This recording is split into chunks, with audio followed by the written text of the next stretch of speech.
Jon had an exciting offseason, kind of following your progression with the NBA and the process you went through, learning experience for me, but just really exciting. I know our fan base really enjoyed it and appreciate you stopping by on your way back to Chicago from Memphis and sharing with us a little bit of your spring and summer experience. And you've helped us build our brand for 5 years, and you continued it this summer, and looking forward to following you this year with the Memphis Grizzlies. Only the second player in my 20-year career that's been invited to Portsmouth. You know, I didn't really know what I was going to get into with it all because I never talked to anybody or anything with it. So, I mean, I just kind of went there and tried to play my brand of basketball, and it just kind of went up and down, and it was just a lot of shots with no passing or anything. So yeah, it's a challenge. It was a challenge that I had to kind of get around. So I just tried doing a lot of little things: defense, rebound, just tried making the right pass. But I just didn't shoot as much. So talk to me a little bit about sort of your transition. You were in grad school this year, so it was really great that you were able to take your online classes and go out to LA with your agent and trainers. Talk about that setup you had in Los Angeles. Yeah, so I left mid to end April, and I still had school left, but it was all online, so it worked out. I went to Thousand Oaks, California. I was in a 2-bedroom, 2-bath with Romeo Langford, which was really cool. The place that we worked at was Mama Sports Academy. It's a really neat place. It's got 5 beautiful courts, 2 volleyball courts. There's a gym or the weight room inside it and everything. So it was super nice. They took care of you really well. Talk about some of the resources that they had there, and maybe see your trainer and nutritionist, some of the things that you did. Forgot what it was called, but we had the nutritionist and we had the meals come in. There's a snack bar that you get smoothies all the time afterwards. You did the Normatex. They had their own room for that, right when you walked into the left, which was really cool. Max machines there. No, I think it's called a Normatec. But yeah, just that. I had my first ever massage there. It was actually really cool. And you were living with Romeo, who also signed with Happy Walters, your agent. And I know he wasn't always there at the same time as you guys worked out different places, but go through kind of a typical day that you two would get up and what it would look like as you trained for some of the combine stuff. So we'd wake up around 7:30. We'd eat some breakfast or something. I think we'd get there at 8:30. Start at 9, we start at 9. They were big on stretching. So we'd stretch for 30 minutes, and then get on the court and do an hour workout, hour and a half. And then when you say workout, more skill basketball, work, basketball shots, skill. Like that. Okay. Skill work basketball-wise. And then we got a 30 to 45-minute break for lunch. And then we did a weight session for about an hour. We stretched again and then had our weight session. And then the rest of the day was 2 hours, really. And then usually we came back with our trainer and ended up shooting around 4 or 5. So you get 2 basketball workouts, more shots. More shots in the second one, yeah. The second one, yeah. Okay. What did your trainer coming in prior to meeting with all the workouts, what did they identify as some areas that they wanted to work on your game? Just adjusting to that 3-point line. So it was a lot of threes because that's big in the game now. And floaters because there's a lot more athletes. I'm not just going to go up and just lay it in. I had to work on a lot of floaters, so that was the 2 big things. Go through some of the extreme travel that you had in that. I flew LA to Brooklyn and then Brooklyn back. That was about a 6-hour flight, both ways. Back-to-back workouts, correct? I had a day off on that one. And then I flew to Atlanta from LA, and right after that, I flew to Toronto, and that was the back-to-back. And then I flew to Boston for that next day, and then I'd work out that Thursday. Talk about what the typical workout once you arrive, what that looks like. So you arrive the night before usually, and you kind of just relax in the hotel. And then the morning of, they give you a schedule when you land. Someone of the team picks you up, and it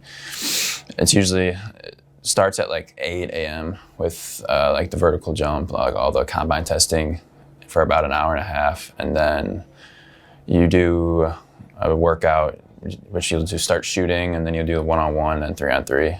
It just depends how many games you play. It varies team to team. Was there a wow moment as you went through these individual workouts, like maybe somebody particular in the NBA or a player you saw or facility? What was there any sort of moment that you had? The first one I had Jerry West talk to me, which was really cool. He talked to me for like 10, 15 minutes after the workout and just talked to me about my game and how I could improve it. During the Celtics workout, we worked at Brian Scalabrine because we played 5-on-5 on that one, which was different. And Brian Scalabrine played with us, and I thought it was sweet because he played on the Bulls. Yeah. Oh, with your Chicago tie, that is cool. That was awesome. Was there a highlight during this summer league that I talked about, kind of that wow moment as you were going through the workouts? What about in summer league?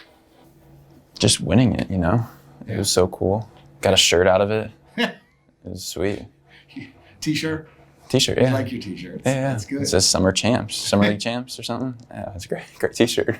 Was there a moment that you're like, man, I fit here? I mean, statistically, it was very clear watching it. After the Pacers game, I guess, I played really well, good defense. Yeah. So I kind of felt like, if I can do this and add like a consistent 3-point shot, like I feel like I can stay around the league for a little bit. How was the adjustment actually sitting on the bench a little bit? I mean, it was fine. Yeah, it was nice getting rest. But, I mean... It's been 4 years since you've sat on the bench at all, ever, with the rest.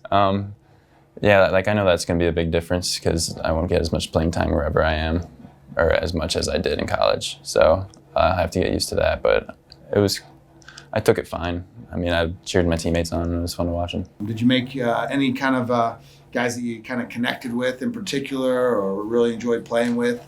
Anything kind of outside the ordinary, good stories? I mean, not really. Everyone was kind of like a good guy on the team. I went to a rookie transition with Brandon Clark.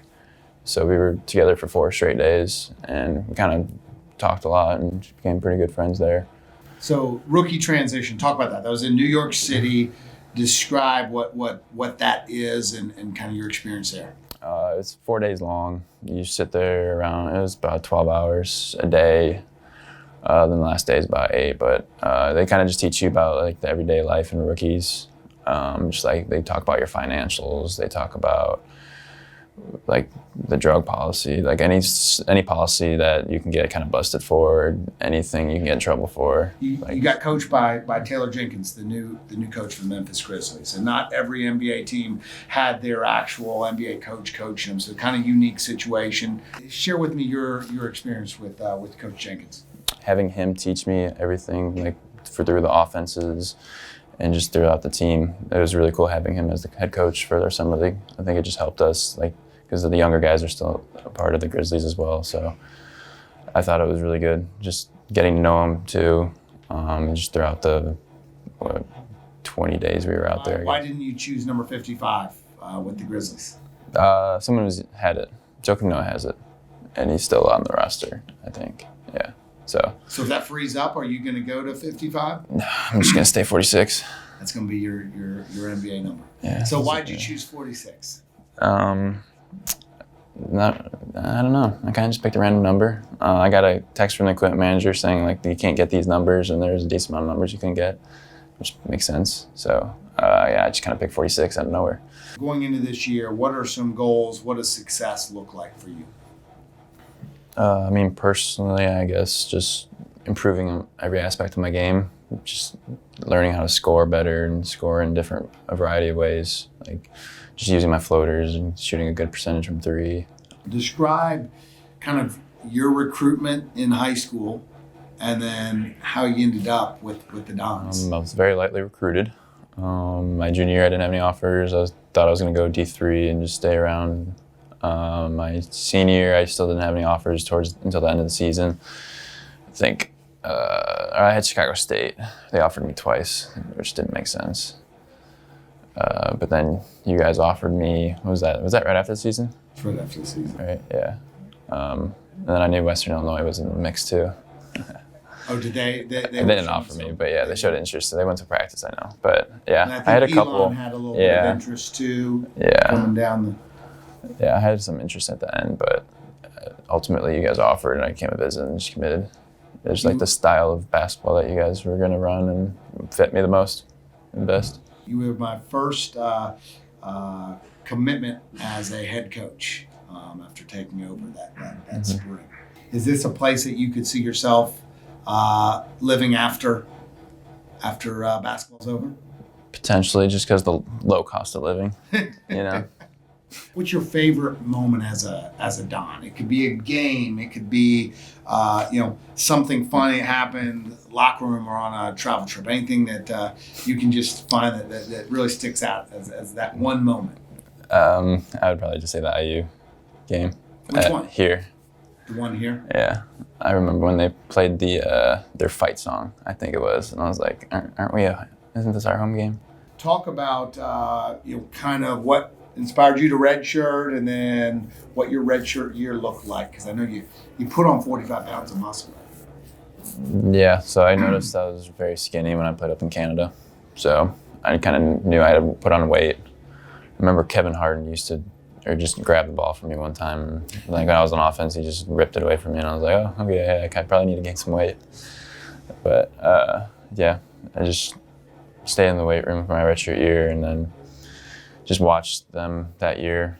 I mean, they still had a lot of wins that year, but it didn't work out as well. But just learning from like Joe Edwards, like a high character guy, really smart on the court. Just watching him play. That year of redshirting and putting on the weight, and that was probably a big year for you building relationships. I mean, you had, as I look back on your career, obviously, coaches that were here with you during that time had some impact with you. Spent time on the floor. You spent a lot of time with Coach Botts, who was kind of our player development coach during a lot of part of your career. But yeah. the two guys that I think probably impacted your career the most in terms of friendship and keeping you on the floor and developing you here that were outside of our coaching staff were Kevin Rodolfi, our strength coach, and Nick Antonelli, our trainer. Mm-hmm. I would assume that year kind of helped you kind of build that relationship. Maybe talk about those two relationships you've had. Yeah. Kevin Rodolfi kind of just made me do bicep curls all the time. I'm just kidding, he didn't, but I wish he did. But we still talk to this day. FaceTime. We try to FaceTime once every 2 weeks, maybe sometimes it's once a week. And I still talk to Nick pretty much maybe once every 2 weeks as well, just trying to just see how they are, and it's just like a lifelong friendship that I made with them pretty much honestly from that year, and just kept growing for the next 5 years. It was awesome to see that they were there for all 5 years of me too. So looking back on your 5 years at Purdue Fort Wayne, what are you most proud of? Just like the family that I'm built here, just all the relationships and friendships that I've created here have been really neat and cool, and just they'll be there for the rest of my life probably. So you're going to be greatly missed here in Fort Wayne, but look forward to watching you play in Memphis this year. It was great talking to you, Coff.